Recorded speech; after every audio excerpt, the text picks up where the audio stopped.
피로 세우신 부활 참된 구원이라는 제목으로 말씀을 전하고자 합니다. 우리는 시간과 공간 속에 살아가는 존재입니다. 우리의 영혼이 육체를 떠날 때는 더 이상 시간과 공간의 제약이나 영향을 받지 않습니다. 우리의 삶의 본질을 이해하고자 합니다. 그것은 죽음의 얼굴, 저 너머에 있는 세계를 정확히 바라보아야 합니다. 그리고 그러한 두려움에 묶인 노예의 속박을 끊어내어서 당신은 죽지 않는다는 사실을 기억해야 합니다. 나는 부활이요 생명이 나를 믿는 자는 죽어도 살겠고 무릇 살아서 나를 믿는 자는 영원히 죽지 아니하리니 이것을 내가 믿느냐라고 예수님이 말씀하십니다. 오늘 우리는 진리와 거짓 사이에 치열한 전쟁터에 서 있습니다. 거짓은 진리의 옷을 입고 다가오자 진실은 때때로 침묵 속에 고통받습니다. 거짓은 항상 교묘합니다. 에덴 동산에 뱀이 했던 것처럼 정녕 죽으리라 하시느냐는 말은 의심을 심고 진리를 비트는 질문입니다. 오늘도 마찬가지입니다. 십자가의 복음은 너무 필요했네 라는 메시지라고 외면합니다. 사랑의 하나님이 왜 죽음을 요구하시냐며 비판까지 받고 있습니다. 그러나 이 거짓 속에서 성경은 분명히 말합니다. 사람의 마음에는 늘 두 가지 목소리가 들립니다. 하나는 생명을 주는 진리의 목소리요. 다른 하나는 조용히 속삭이지만 결국 파멸로 이끄는 거짓의 목소리입니다. 그 거짓의 목소리는 이렇게 말합니다. 넌 용서받을 수 없어. 하나님은 너를 사랑하지 않아. 네 죄가 너무 커. 이 목소리는 멀리 있는 것이 아닙니다. 우리를 유혹하고 정죄하며 속이는 세상 속 이야기, 마음속 속삭임, 그것은 바로 거짓의 아비 사탄의 말입니다. 그는 처음부터 살인하는 자요. 진리가 그 속에 없으므로 거짓을 말할 때마다 저것으로 말하니 그가 거짓말쟁이요 거짓의 아비가 되었다고 요한복음 8장 44절에 말씀한 것입니다. 하지만 그 목소리와는 다른 한 사람의 목소리가 우리 심령을 흔듭니다. 하나님께서 죄를 얼마나 심각하게 보시는지 나타내는 장면입니다. 하지만 그 죄의 문제를 해결하시기 위해 하나님은 우리를 향한 사랑으로 아들을 이 땅에 보내주셨습니다. 예수님 십자가는 하나님의 공의와 사랑이 만난 자리입니다. 부활절은 그 희생에 헛되지 않았음을 선포하는 날입니다. 주일은 주님의 날이요 매주 부활을 기념하는 날입니다. 특히 부활절은 특히 축제 날이기도 합니다. 그래서 히브리서 8장 9장 22절에 율법을 따라 그의 모든 물건이 피로써 정결하게 되나니 피 흘림이 없은즉 사함이 없느니라. 진리는 피로 말합니다. 그리고 그 피는 인간의 피가 아닌 하나님의 아들의 피였습니다. 피 흘림으로 진리를 증명하시고 죽음을 이기고 부활하신 예수님의 엄성입니다. 그분은 말씀하십니다. 요한복음 11장 25절에 나는 부활이요 생명이니 나를 믿는 자는 죽어도 살겠고 무릇 살아서 나를 믿는 자는 영원히 죽지 아니하리니 이것을 네가 믿느냐고 예수님이 말씀합니다. 피 흘림이 없음즉 사함이 없느니라. 이것은 사람 없는 공포의 선언이 아닙니다. 이 말씀은 인간의 죄가 얼마나 무겁고 그 죄값을 치르기 위해 얼마나 하나님 자신이 사랑하는 아들의 피의 산제사로 드리기까지 사랑하신 사랑입니다.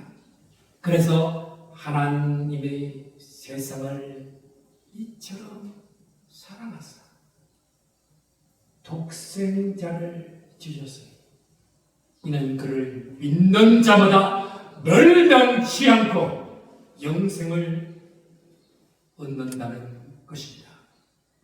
율법을 따라 그의 모든 물건이 피로써 정결하게 되나니 피 흘림이 없은즉 사함이 없다라는 말씀은 구약의 제사 제도를 배경으로 하고 있습니다.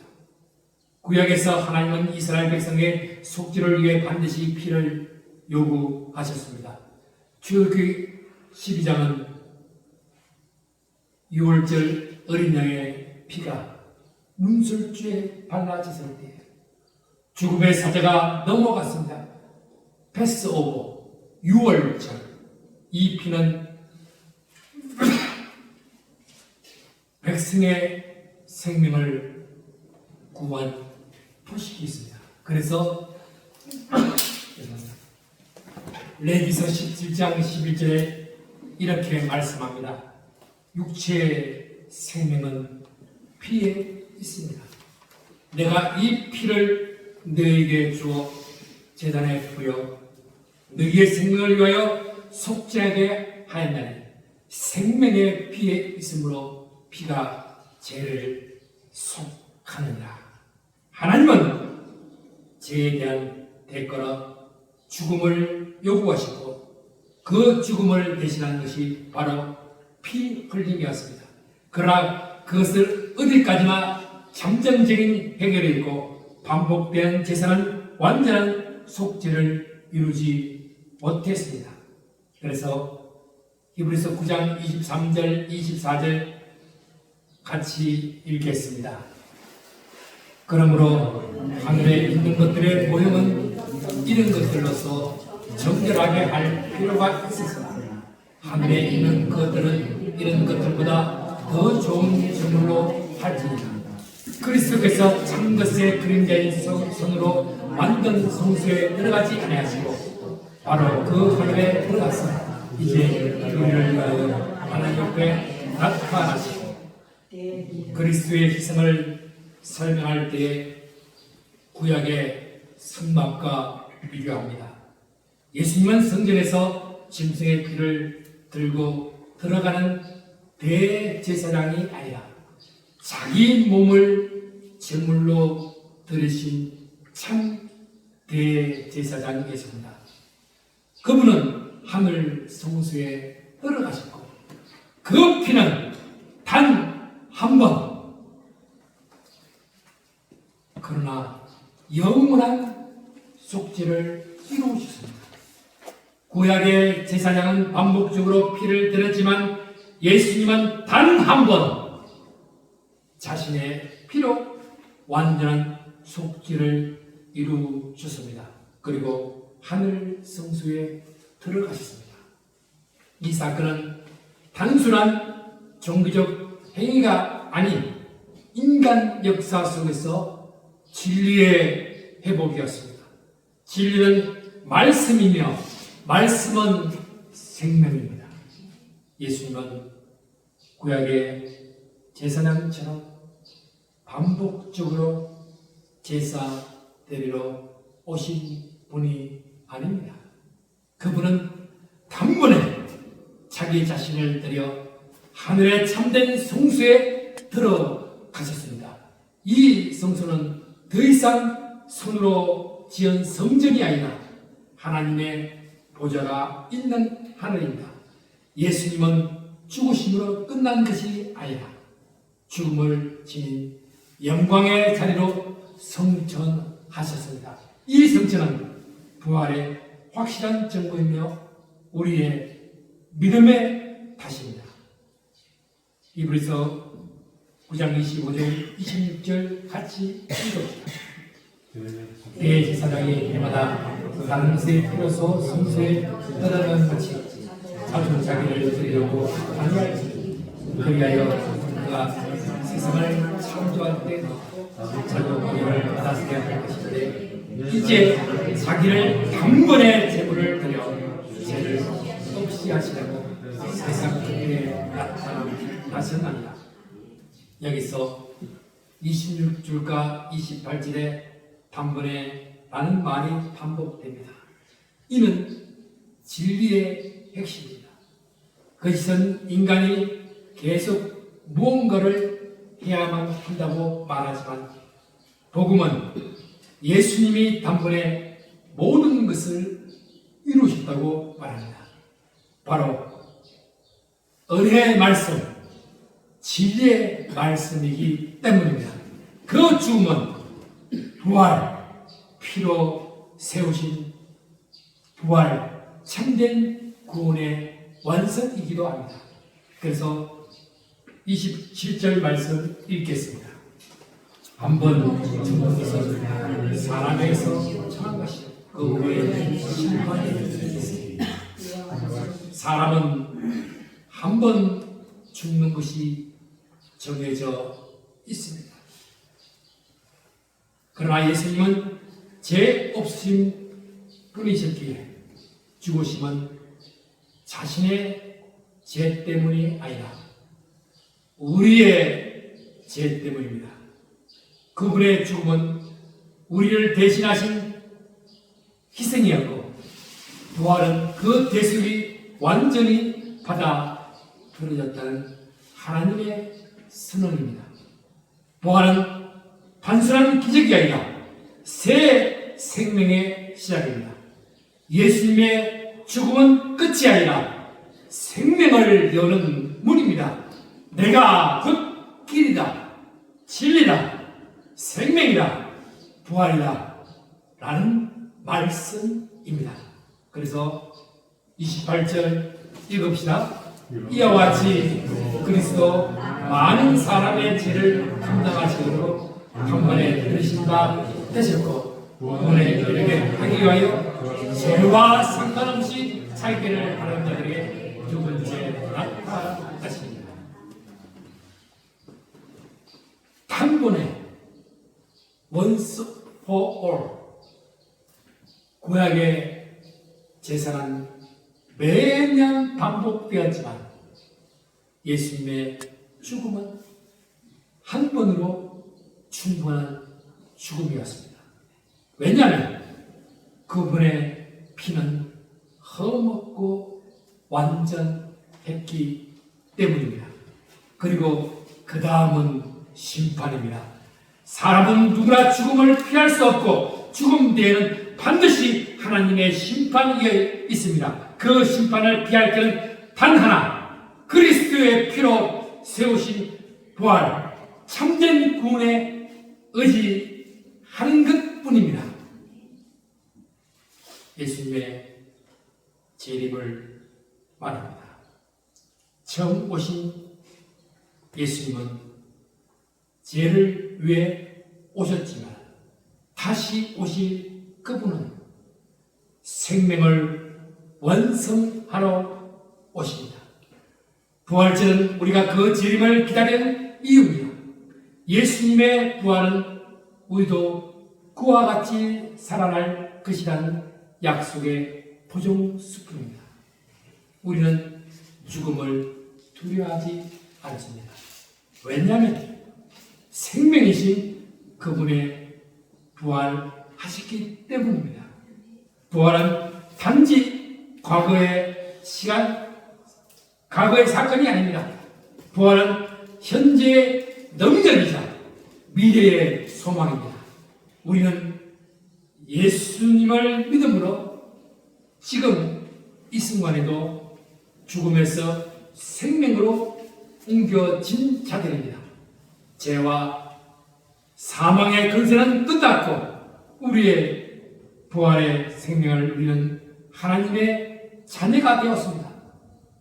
그러므로 오늘 우리는 기뻐하고 찬양하고 예수님께서 살아 계시기 때문입니다.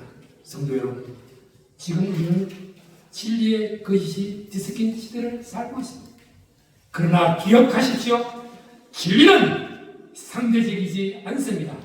진리는 사람의 감정에 따라 흔들리지 않습니다. 진리는 예수 그리스도의 피로 세워졌습니다. 예수님의 피는 과거의 제사보다 크고 인간의 철학보다 분명하며 세상의 거짓보다 빛납니다. 이 부활절에 우리가 붙들어야 할 유일한 진리는 이것입니다. 예수의 피가 나의 죄를 속하셨다. 나는 그의 은혜 안에 살이라고 고백합니다.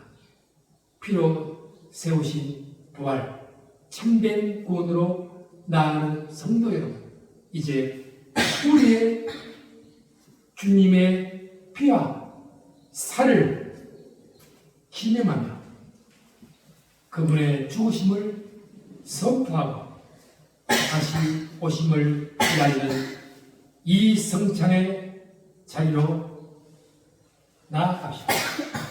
이 떡은 주님의 몸입니다. 이 잔은 주님의 피입니다.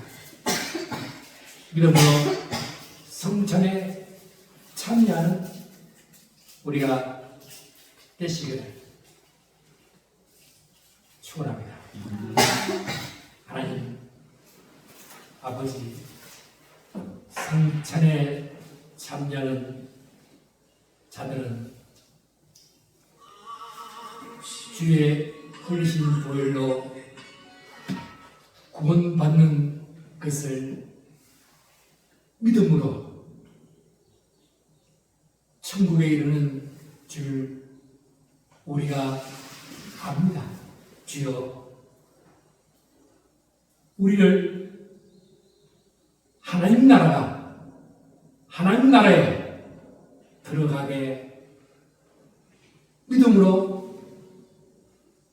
들어가는 축복이 있기를 주여 우리가 바라오니 주님께서 성도의 믿음을 통해서 부활절을 영광으로 경배하기를 원합니다. 예수님의 이름으로 기도합니다.